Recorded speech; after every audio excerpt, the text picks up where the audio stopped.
I work the night shift at a medical records building in downtown Macon, Georgia. 12 floors, built in 1971. Beige walls, fluorescent lights, the kind of building you forget the second you walk out of it. I digitize old patient files from 9 at night until 5 in the morning. I work alone. The security guard leaves at 11.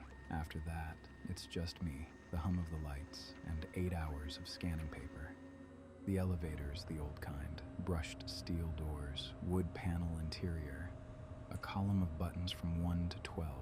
3 weeks ago, I pressed 7 and noticed a button I'd never seen before. Above 12.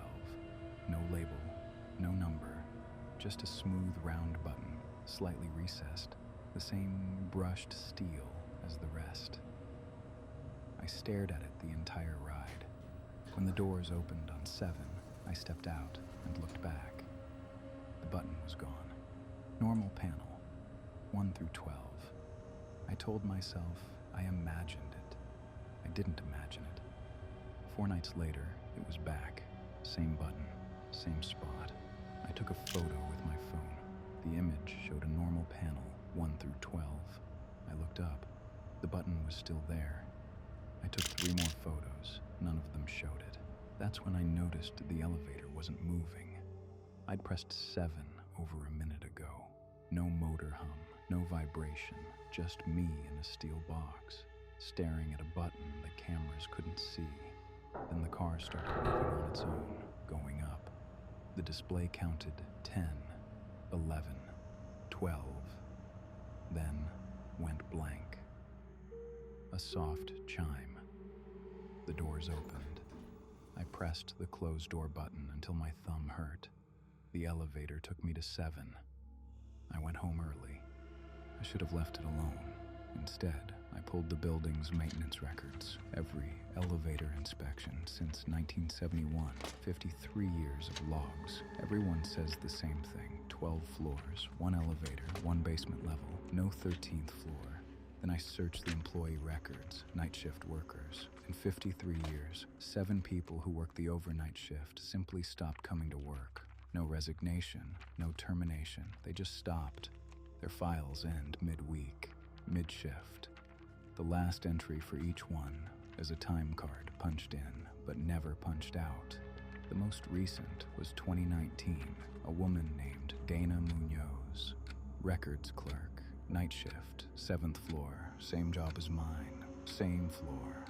Her last time card was stamped 11:47 p.m. on a Tuesday.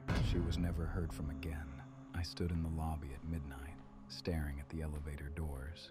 The building was empty except for me. I stepped into the elevator and pressed 7. The doors closed, and there it was, the unmarked button, glowing this time, not lit. Pulsing, slowly, like a heartbeat. The brass around it was warm to the touch. I made a choice. I pressed the button. Because 7 people vanished from this building, and no one ever looked for them. Because Dana Munoz clocked in and never clocked out, and somebody should find out why. The elevator went up. The display counted 10, 11, 12, then went blank. A soft chime. The doors opened. The hallway was wrong in ways that took a moment to register. Same beige walls, same carpet pattern, but the lights were yellow instead of white. The carpet was damp, and the air tasted like copper. Doors lined both sides, room numbers, but not in order. 4, then 11, then 2, then 9. The moment my feet hit the carpet, the elevator doors closed behind me. Room 4, locked. Room 11, locked. Room 2, locked. Room 9 was open. Inside was an office, identical to mine on 7. Same desk, same chair, same filing cabinet. But the files in the cabinet had names on them. 7 names.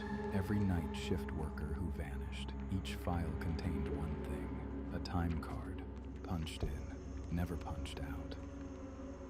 And on the back of each time card, in the same handwriting, I stayed too long. File in the drawer. Behind the 7 others, newer, the tab was blank, but I opened it anyway. My name, my employee photo, my start date, everything correct, and a time card with tonight's date already stamped in at 11:47 p.m. The back of the card was blank. No message yet. That's when I heard it, from inside the room. A sound like a filing cabinet drawer sliding open behind me, except I was standing at the only cabinet. I turned around. The office had changed.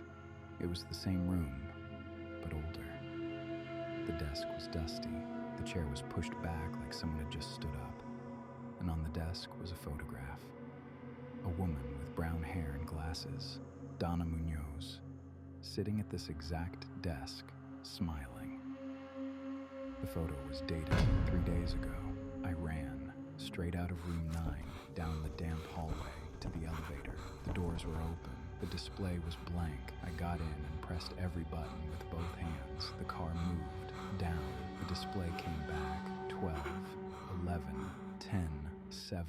The doors opened. My floor, my hallway. The fluorescent that always flickers. The coffee stain by the supply closet. Real. I went straight to the stairs, 7 floors down, through the lobby, out the front doors. I stood on the sidewalk and counted the windows. 12 rows, 12 floors. But I swear, for just a second, I counted 13, then I blinked, and it was 12 again. I quit the next morning, but here's what I can't explain. The photos I'd taken of the elevator panel, the ones that showed a normal panel with no extra button, they've changed. Every photo now shows the button, clear as day, glowing. And in the last photo, the one I took from inside the elevator, there's someone standing behind me. I don't know who it is, but they're smiling. Last night, just before I fell asleep, I heard a soft, distant chime. My apartment is on the 6th floor. If you work in a building with an old elevator, count the buttons, count them every time. And if there's one more than there should be, the stairs.